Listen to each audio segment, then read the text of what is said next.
දැන් දේශීය පුවත්. ත්‍රස්වාදී ග්‍රහණයේ සිටින උතුරේ අහිංසක දෙමළ ජනතාව නිදහස් කර ගැනීම රජයේ ප්‍රමුඛ වගකීමක් වී ඇතැයි ජනාධිපති මහින්ද රාජපක්ෂ මැතිතුමා පවසයි.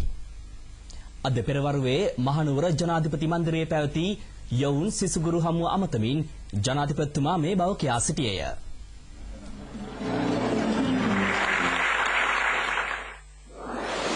ලියලා දීපු එකේ ප්‍රතිඵලය තමයි අද අපි අපේ තරුණයෝ අද මේ මහා දහස් ගණන් තමන්ගේ ජීවිත මේ වගේ තරුණ පූජා කරන්නේ. මම අහුවා ඒ තරුණයන්ගේ එදා මම විශ්වාසීමේ උත්සවයට ගියාම මම අහනවා තරුණයන්ට කතා කරලා වයස කීයද?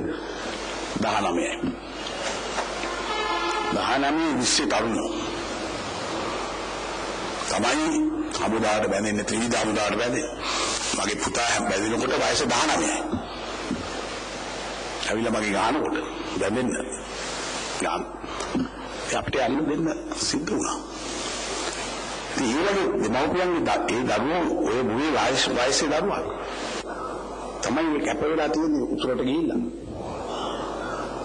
තමන්ගේ ජීවිත පූජා කරන්න මේ තමන්ගේ මාතෘ භූමිය වෙනුවෙන් ඔබ වෙනුවෙන් අපේ වෙනුවෙන් අපේ කෑමේක සීතල වෙලා ඒ ගිහින් අපිට සටන ගෙනියන්න බෑ. විවේකයක් අවශ්‍යයි. පොඩි පිකටින් එකක් අපි කරන්න ඕන කියලා නිවාඩුවක් ගත්තොත් කොහොම හිටියේද? මතක තියාගන්න. ඒ කැපවීම. ඔවුන්ගේ කැපවීම, රණවිරුවන්ගේ කැපවීම. ඒ මෙහෙවන පිළිසේ නායකත්වයේ කැපවීම. කිඳ තමයි අවුරුදු 30ක් තිබිච්ච ප්‍රශ්නයක් අවුරුදු 2යි මාස 4යි අවුරුදු 2යි මාස 4යි පස්වෙනි මාසයන් අවසන් කරන්නට කිට්ටු වෙලා තියෙනවා.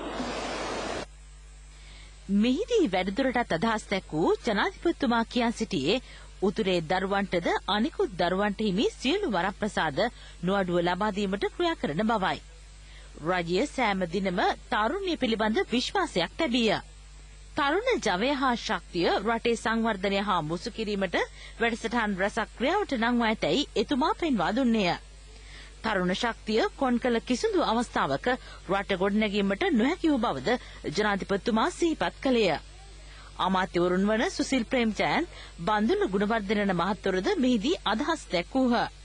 මෛත්‍රීපාල සිරිසේන, පියසේන ගමගේ එස්.එම්. චන්ද්‍රසේන යන අමාත්‍යවරුන්ද විශ්වවිද්‍යාල ආචාර්යවරුන්, විදුහල්පතිවරුන්, පාසල් ගුරුවරුන්, විශ්වවිද්‍යාල සහ උසස් අධ්‍යාපන ආයතනවල සිසුන් ඇතුළු පිරිසක් එම අවස්ථාවට එක්ව සිටියහ.